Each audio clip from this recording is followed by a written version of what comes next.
What's up, CoderByte? Welcome back to another data structures and algorithms video. I'm Elizabeth. I hope you've enjoyed this course on the graph data structure.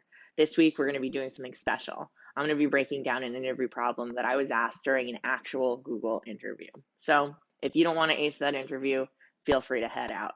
Otherwise, stay tuned. We're going to be breaking down this pretty interesting graphs problem where we'll be applying some of the concepts we've learned thus far. So without any more delay, what is this Google interview question for today? You are tasked with splitting the 7th grade class into 2 different teams for a soccer game.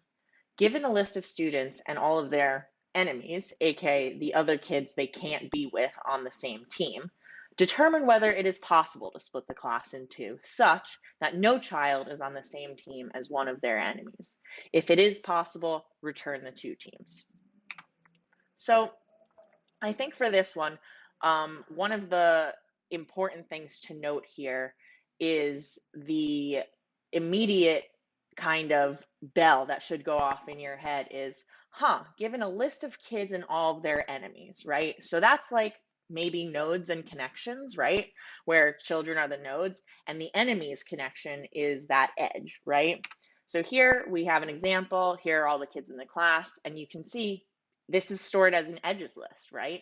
This is David is enemies with Lucy, Jose, and Chris. Lucy is enemies with David, Brian, and Emily, etc. So that's kind of the first thing to be aware of right off the bat, that this is a problem that it makes sense to model the data as a graph. The other thing to note that should kind of make some bells go off in your head is that the interviewer is asking here for 2 distinct teams. Now, you might remember in one of our previous videos that there's a certain kind of graph, right, that you can split the nodes into 2 distinct groups such that all the nodes in the first group have a connection to all of the nodes in the second group, but those groups are disjoint. They are not the same. It's 2 different distinct groups. This is called a bipartite graph, right? So let's just go over that definition one more time. This is a graph whose vertices can be divided into 2 disjoint and independent sets, such that every edge connects a node from the first set to one in the second set. So as an example, here's a graph, right? It's just a graph of nodes with a bunch of different edges. This can kind of be modeled as a bipartite graph, where every node in this first set, A, B, C, D, has a connection to every node in this second set, E, F, G, H. But there are no connections between the nodes in those 2 sets, right? A is not connected to any of the other nodes in its set, B, C, D. It is only connected to blue nodes, right? The red nodes are only connected to blue nodes, and the blue nodes are only connected to red nodes. So this is a bipartite graph. And I want to reiterate, just in case it wasn't clear, that the graph on the left is the same as the graph on the right. I've just rearranged the nodes and colored them in such a way to make it obvious that the way these nodes are connected, we are able to display them in these two disjoint groups. And the graph on the left is also a bipartite graph, just because it's the same graph, it's the same data. This is just a way of visualizing it so that you or me can see the 2 disjoint sets that are already inherently in the graph on the left. So let's bring this back to our problem. Again, just to remind you, we have a class of children and we have a list of each child's enemies, otherwise known as the kids that they cannot be on the same soccer team as. How are we going to solve this using code, right? So let's translate that question into, an actual data structures question, take it from something that's a little abstract and make it something that, we can actually reason about we can start to think about in an algorithm sort of way. So right away, as we talked about, we hear those words, we think, okay, I can model this list of kids and their enemies as a graph. And we also we want to know if we are modeling this set of kids and their enemies as a graph, can we determine if that graph can be separated into two disjoint sets, otherwise known as a bipartite graph, right? So when we hear that, that abstract, how are we going to split the class into two teams? What the interviewer is actually asking is, if the kids and their enemies are modeled as a graph, write a function to determine if that graph is bipartite or not. And if it is bipartite, return the two sets, right? Return the two disjoint sets. And if it's not, return false. So that's another way to kind of visualize exactly what we're dealing with, where we're going to go with our algorithm, and what we're going to do from here on out. We're basically going to be determining if a graph is bipartite or not. That's the question. And if it is, return the two sets. So how does one figure out if a graph is bipartite? Well, maybe this gave it away, but as you can see on this graph on the right, I've colored the nodes, right? Such that all of the nodes in the first set share a color, and all of the nodes of the second set share a color. There are no nodes that are connected to each other that are of the same color, right? This is actually a concept in graph theory called graph coloring. Graph coloring is a way of labeling nodes or edges in a graph, right? You can assign colors to nodes or edges. And a legal coloring is a graph coloring such that no neighboring nodes share the same color. So in a bipartite graph, that makes sense, right? Like that graph we saw before, if we colored each node, this would be a legal coloring, right? And if we added a connection between C and D, this would become not illegal coloring. I don't know if that's actually called an illegal coloring. Comment below if that's what it's called, but let's call it that for now. Illegal coloring, right? So this on our left would be a bipartite graph. This on our right would not be, because this is a not legal coloring and this is a legal coloring. So for this problem, let's walk through how you or I might solve this problem to give this graph a legal coloring just with our minds. So let's say we start with this graph, with this node A. What I might do is just assign it a color, right? So let's make that red, and then go to its children, right? The first child I get to has to have not that color, right? So let's leave that white. Then we can go to E's adjacency, right? So let's pick B and give it the opposite color, right? Then we might go to F, leave it white. Then we might go to C, right? Then we might go to H, and then we might go to, oh, that's a typo, but doesn't matter in this case. Make that red, right? And we're done, right? And we've alternated every color. So far, so good. So what we just did is a depth first traversal, right? We went all the way deeply into this data structure until the final leaf of this branch of this graph. And in depth first traversal, we go until we can't anymore, and then we backtrack, and then we continue. So we might go right back up to H, leave it white, and continue down, and just continue down this branch and do that same every other alternating which color we're assigning until we get to the next end of the branch, right? And then we can backtrack back up and do the same here, right? D is another adjacency of H. Let's give it, right, red, and then let's go to G, and then G is white. G, let's go to A. A is already visited, right? So we're done here, we're done here. Let's go to its final adjacency, which is F, already visited. And we've visited all the nodes, right? And this is a legal coloring. So I don't know if that was useful to you or not. You might do this if you had to just, using your mind, think, how am I going to assign colors such that there are no two colors that are neighbors? You might go through each branch alternating until you can't anymore, and then backtrack back up, and then continue on alternating until you can't anymore, until you visited every node in the graph, right? So this was an easy example because it is bipartite. There is a legal coloring. But let's say, for example, there was actually a connection between this second H prime, sorry guys, H prime and I, right? That's a connection. Let's try and color again. And I'll use a different color so we don't get mixed up with that new connection. So we started at A, color that, right? And then we go to G, leave that white. Then we go to B, color that. Then we go to F, leave that white. Then we go to C, color that. Then we go to H, leave that white.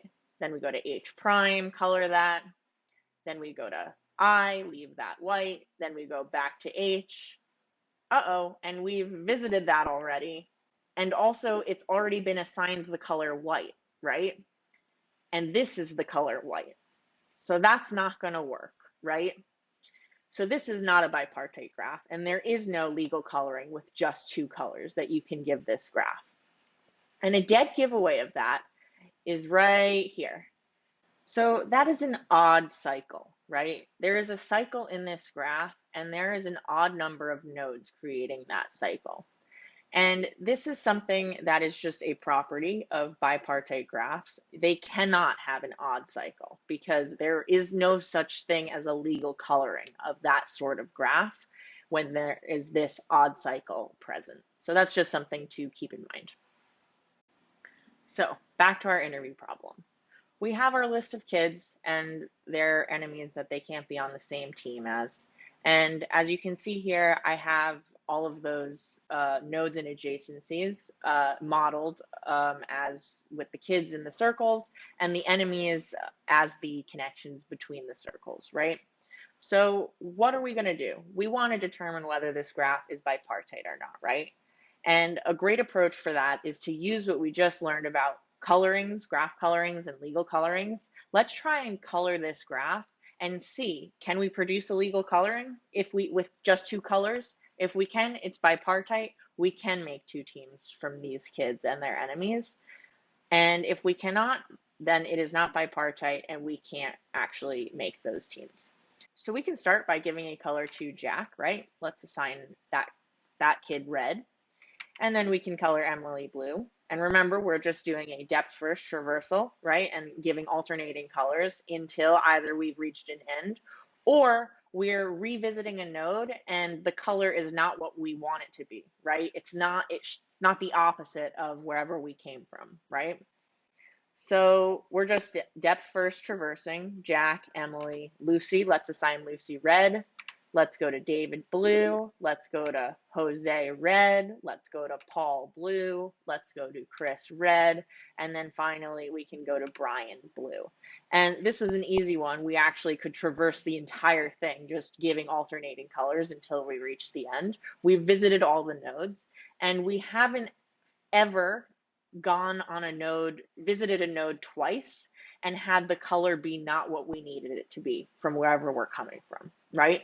So that's great. It's bipartite. And in this example, we can then just loop over the nodes and return the two teams as the red team and the blue team, right? Let's implement this in code. All right, let's code this up.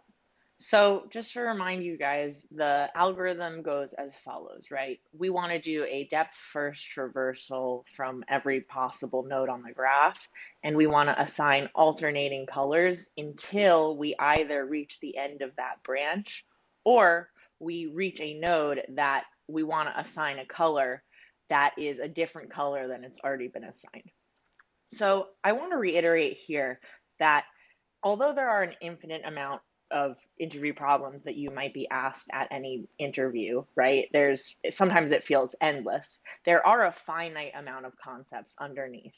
And what I find super useful is categorizing these problems into different categories of problems and then going from there, right?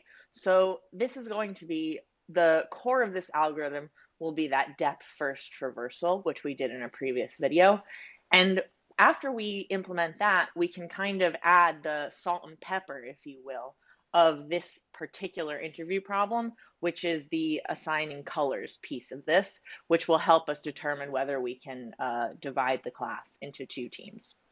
So as you can see here, this is the same boilerplate that I've always been using. We have our node, we have our graph, and I've gone ahead and filled out all of this, which will mirror the graph that you see on the screen. And the only thing to note here is that I've added this color property to the node so that we can assign it a color, so that after we are done assigning the colors, we can go through and just pull the red nodes and the blue nodes and call it a day. Those are our two teams. So the first thing I want to do is, let's say we want to see, is the graph bipartite, right? That's what we're trying to determine. Okay, so let's start out with this method is bipartite, because at the end of the day, we're checking whether or not this graph is bipartite, right? That's the ultimate goal, because that means that yes, we can divide the class into two teams. And this is just going to be, again, we're going to implement depth first traversal first, and then we'll talk about what little added differences we have to change to this algorithm in order to fit our use case here, which is assigning those legal colorings and determining whether the graph is bipartite or not. So here we can loop over the nodes of this graph, right? So const node of this dot nodes. And essentially we want to check, right? We want to determine first, we need to save whether or not we've seen this node before, right? So we're going to save that in a set. And here, if the node is not in that visited set, we want to traverse, right? So this is where we'll call the this dot depth first traverse, or assign legal coloring, because that's ultimately what we're going to be doing here, right? So this should all look familiar to you, even though the names of the functions are different. This is just the managing function, which is managing and making sure we traverse all of the branches of the graph, even if some are not reachable from the first branch that we traverse. So let's go ahead and put the assign legal coloring into this class. And this is just going to take that start node and that visited set, right? Give us some room to think here. Okay, so obviously the first thing we want to do, right, is do nothing if we've seen this node already, right? So if the visited set has the start, just return, right? Otherwise, we can add it to the set. And then we can loop over its adjacencies and recursively depth first traverse this branch, right? So that will look like this. For const adjacency of start dot edges list.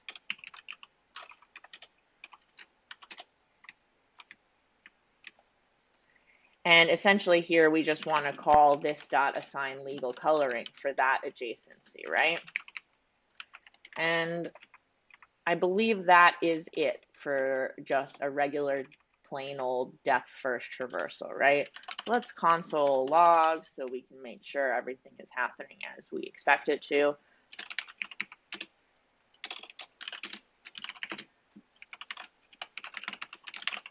And let's see what we get here.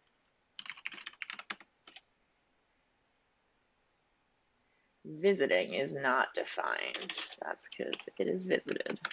Cool. Node is not defined. Huh.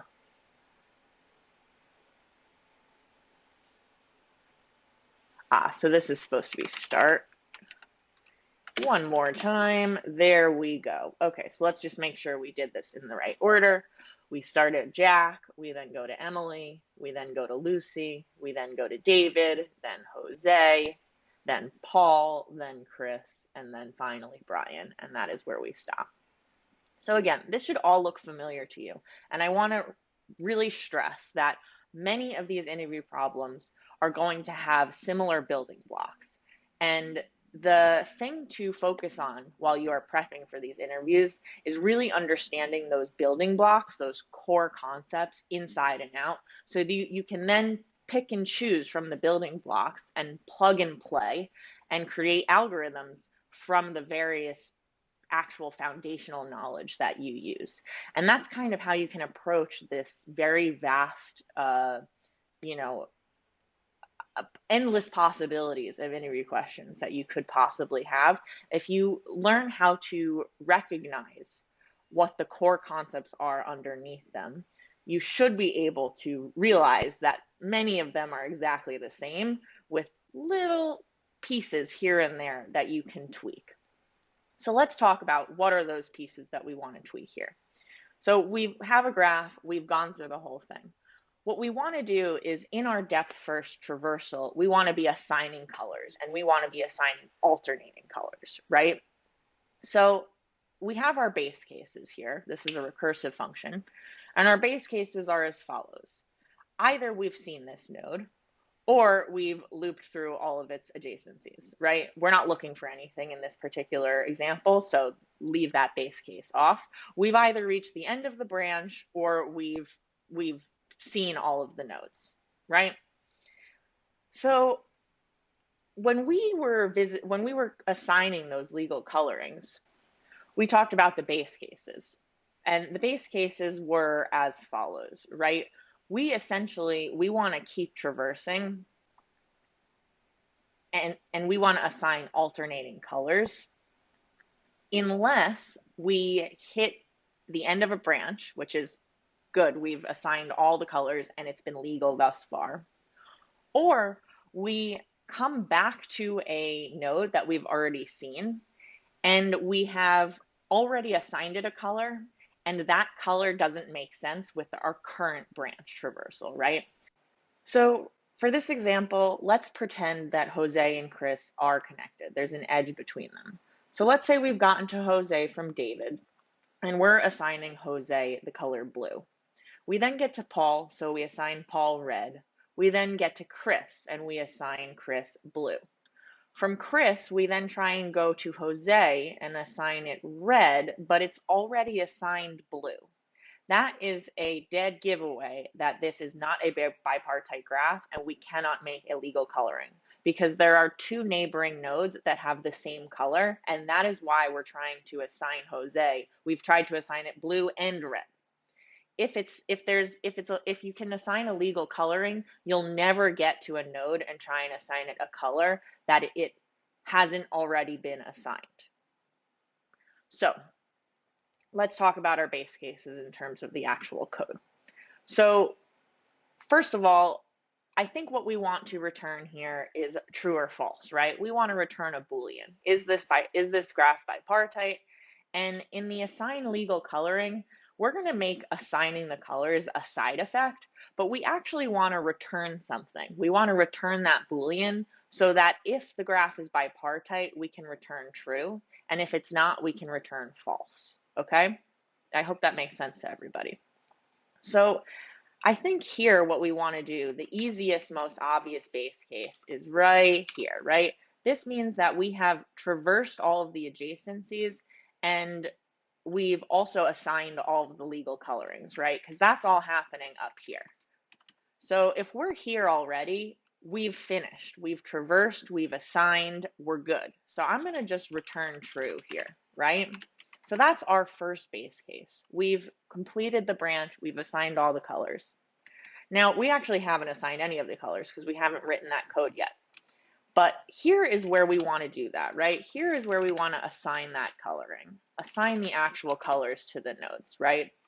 Because this is the part where we have a reference to the start node and we have a reference to the adjacencies. And we want to assign the colors to the adjacencies. We want to assign them the alternate color from the start node, right? So this is our opportunity where we know where we're coming from, so we know what we want to assign. So here we can check what is the starts color, and what we want to do is assign the adjacency the opposite of whatever that starts color is. So we can do a ternary here, And that just looks like this, right? So we want to set the adjacency dot color equal to this ternary. And the ternary will check, what is the starts dot color? I think we're going to use red and blue for this example, right? So we can check, is the start color red? Then assign the adjacency the color blue. Otherwise, assign it red, right? So that is a very easy way to just, do the opposite, right? Without, if it's not a Boolean that you can just put a bang in front of or a exclamation point, right? Use a ternary. Check, is it this? If it's this, do that. If it's not that, do that, right? Okay, so we've assigned the adjacency a color. Now, what are our other base cases, right? Our base case is as follows, and this is going to be the first place where we differ from our depth first traversal. In our depth first traversal, we have this, right? If we've already seen this node, just forget it, right? Return, we don't care. We don't want to do that in this function because we actually want to, if we're revisiting a node, we want to check, right? What's its color? Because it's okay if there's a cycle here. It's okay if we reach a node again. We just need to know whether or not that color is still a valid color no matter how we get to it, right? So what happens here is that instead of checking for if something is visited or not up here, right? I'm going to leave that actually, so you can just remember the differences in these functions, right? Between this and just a regular old depth first traversal. We actually only want to assign the color to the adjacency if we haven't seen it yet, right? So this is where we want to check whether or not that visited array has that node, right? The adjacency. If it doesn't, we want to assign the color, right?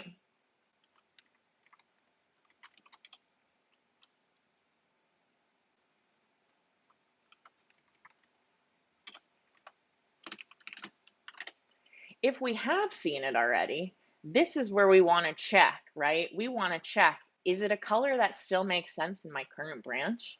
And to do that, all we have to do is check that start color again, right? So if the start color is equal to the adjacency's color, because it will already have a color because we've already seen it, this is where, right, we have to return false here. That's no good. And immediately that's no good. As soon as we get to that case, the graph is not bipartite. Okay, so I hope that makes sense. And I think our final scenario here, right, is instead of just traversing, we need to somehow keep track of if all of these subsequent calls, all of these function calls that we're going to make from here going forward, are they all also returning true or false, right? We can't just return true or false, from here. We need to keep track of the rest of the recursion. And so instead, this will return true or false based on this, right? This base case and this base case. So what we want to do here is capture this, right? We want to know if this ever returns false, we also want to stop the function call. We only want to continue the function call if this returns true for every single adjacency, right? So here we can just check, and that's the beauty of returning a Boolean here. If it ever returns false, we need to return false, right? We need to stop the function at a higher level because at some point in the branch, we hit this base case, right? At the end of the day, if this is false, it's because we hit this, right? At some further child. So I hope that makes sense to everybody. I know it's a little bit hard to picture totally, but we'll walk through an example. And I think that should be it. And the last thing we want to do up here, right, is we don't just want to call all this. We want to say, right, like if we were able to assign that legal coloring, then the graph is bipartite, right? So we can say graph is bipartite. And if we weren't, if that returns false, then we can say that the graph is not bipartite, right? Okay, so let's see what we get here. And I think what we want to do is we are going to test, right, and see if this graph is bipartite. Adjacency is not defined. I'm missing a C. Okay. I'll never get a job if part of the requirements is spelling adjacency. Okay, so we have the graph is bipartite. So let's walk through how this might have happened. So we start at Jack, right? And let's actually also log that we've assigned a color, right?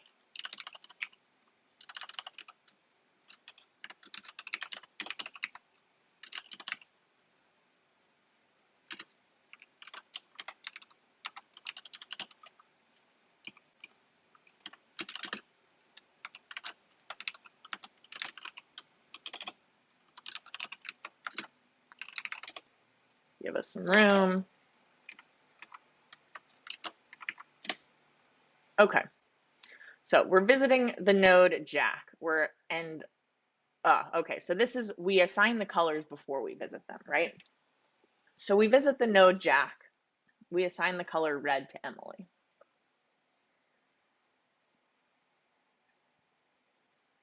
We then visit the node Emily. We then assign the color blue to Lucy. That makes sense.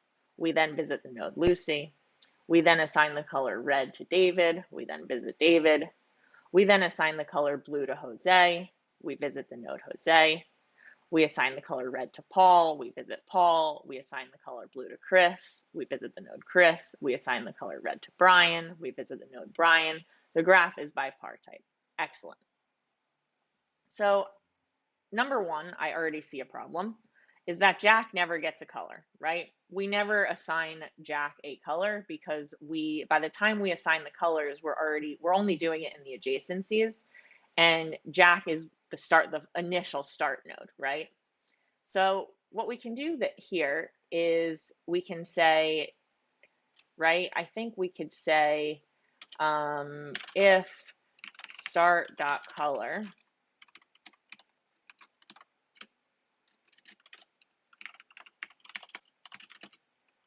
we can start with red, right? So that's, if we get a node that doesn't have a color yet, that means that we've come from one of the, exterior nodes of the graph. And that should be safe because we're keeping track of what we visited. So if we come back to it and it shouldn't be red, then we'll return false because that will mean the graph is not bipartite. So let's just make sure that that works too.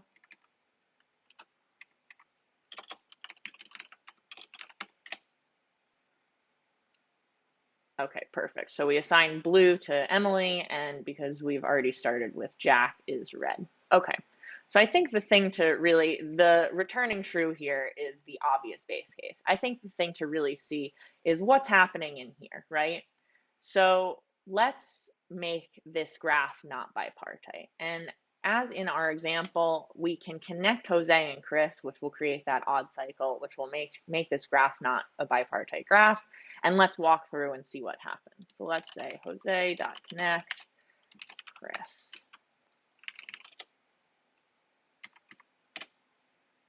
Okay, so we're visiting node Jack, which we already know is red. We assign the color blue to Emily. We visit Emily. We assign the color red to Lucy. We visit Lucy. We assign the color blue to David. We visit David. We assign the color red to Jose. We visit Jose. We assign the color blue to Paul. We visit Paul. We assign the color red to Chris, right? And then, then we go to Brian, right? And then we go to Brian. Now, what happens here is that we are going to pop back up the stack, right? Eventually, we'll get back to Chris.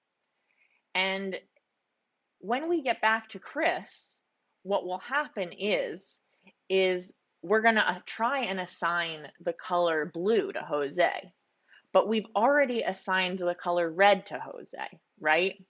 And that is where we get to this graph is not bipartite. And we can add some more logging in here just to show that. But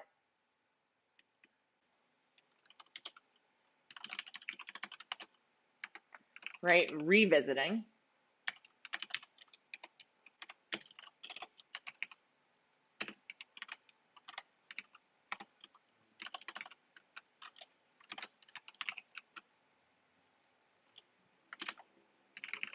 And now we'll see if we get to that revisiting, right? So here we are, we're visiting the node Brian, and then we revisit Lucy, and then we revisit Chris, right? Because those are all adjacencies of Brian. And then we're trying to revisit the node Jack, because that's also an adjacency of Brian. And finally, we're revisiting this node Jose. And when we revisit that node Jose, we try and assign it a color. That is, the start color is the same as the adjacency color, right? In this case, the start node is going to be Chris, and the node that we have already assigned, the color that we've already assigned to Jose is the same as the color that is assigned to Chris. And that is when we return false, and that is when we get this graph is not bipartite. And of course, we have one final step, and that is to return the two teams if the graph is bipartite. So where we doing that is right here, where we have finished checking whether or not that graph is bipartite. And if it is, we can do something super simple like const red team equals this dot nodes dot filter, and then let's say we can do an arrow function. And we can do the same thing for the blue team.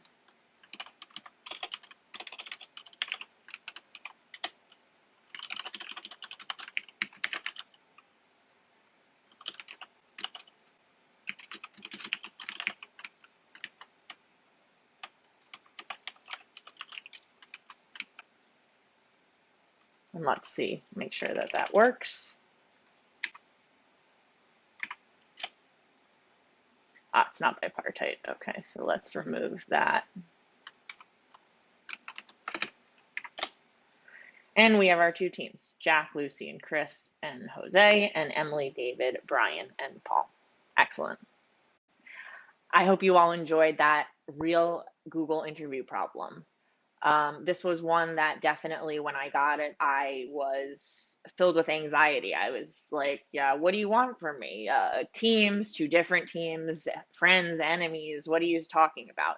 I hope that by breaking it down, though, you're able to see that under the hood, it's just it's a graph traversal problem and a way of organizing the nodes in such a way that there is a legal coloring. And once you have these concepts really, really solid, you can apply them to many different kinds of interview problems. Stay tuned. We'll be doing more problems like this in the coming weeks. There's a lot of graph problems that we can practice together. So have a great week, guys, and talk to you soon.